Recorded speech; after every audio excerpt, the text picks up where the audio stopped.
grand absent de cette saison de The Voice, Florent Pagny n'oublie pas ses anciens talents.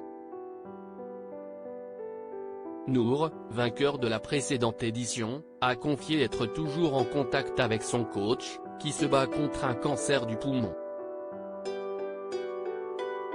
Les coachs de The Voice assurent-ils le service après-vente de l'émission?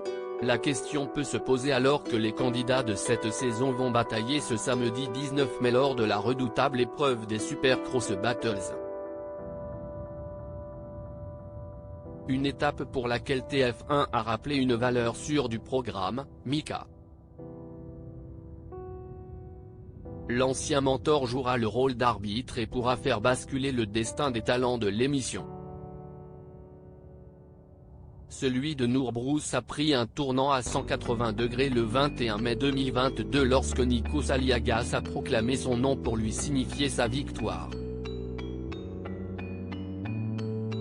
De cette expérience, la jeune chanteuse gardera un lien fort et très fusionnel avec Florent Pagny, qui l'a aiguillé tout au long de l'aventure, malgré la maladie.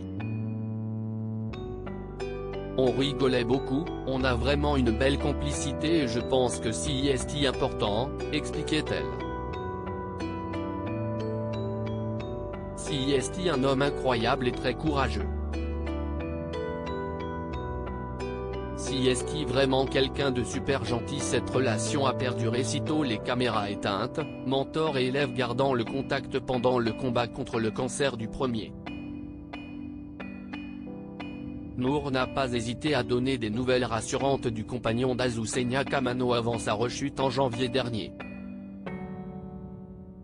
Elle a également profité de cette première année comme artiste pour sortir ses 2 premiers titres, le dernier, Comme un frère, recueillant de bonnes critiques. La native de Versailles a peut-être reçu le retour de son ancien coach. Elle a en tout cas révélé dans public avoir récemment échangé avec lui. Il m'a envoyé un message il y a quelques jours. Je lui avais écrit pour lui dire que je viendrais le voir cet été en concert, et il m'a répondu qu'il serait ravi de me voir, a-t-elle raconté, soulignant que Florent Pagny était vraiment quelqu'un de super gentil. Leurs retrouvailles promettent de grandes émotions.